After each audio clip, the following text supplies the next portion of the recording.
As local public schools face post-COVID struggles, homeschool groups are growing as they, too, seek to educate children. And in a special report, I spoke with homeschoolers in St. Joseph about their challenges.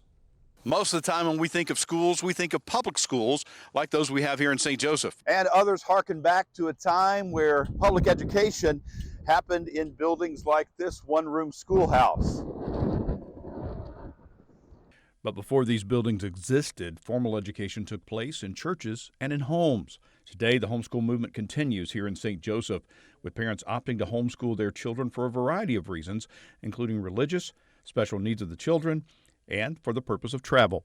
For families like the Hartmans, all of these factored into their decision. When you put her in a quiet, serene place, it's almost like she gets laser focused. Christy Hartman and her husband Dan began homeschooling their now 16-year-old daughter Hannah when she was in second grade. At that time, they felt the local public school wasn't able to accommodate Hannah's ADHD and other learning struggles.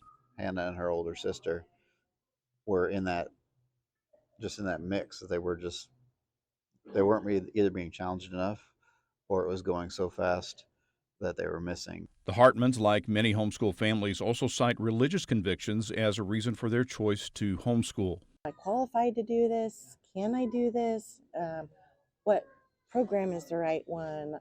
Educational resources like Abeka and similar curricula provide a wide range of options that incorporate religious training with required STEM, history, English, and social studies subjects. The growth of homeschooling in Missouri means that co-ops that often meet once a week now have trained public educators and even college professors who can assist parents in resource selection and even teach courses that may be outside the strength of the parents. Many homeschool families are frequently asked about the socialization aspect of homeschooling.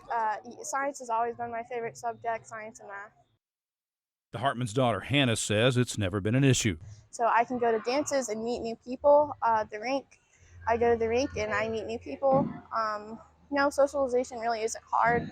3 homeschooled students now at Missouri Western agree that socialization deficits for homeschool students is a myth, as is the myth that homeschooling necessarily impairs academic progress.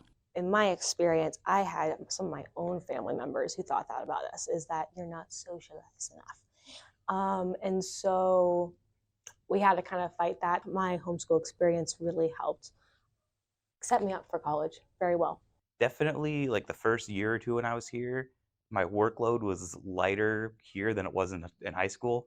It felt good. I didn't feel like I was behind at all when I got to like a private school or to college. More and more public educators and homeschool parents are looking for ways to work together to synthesize the best of both worlds for the future of the education of our children. Charles Christian, News Press Now. And you can find more information on recent homeschool legislation in Missouri in the digital version of this story at newspressnow.com.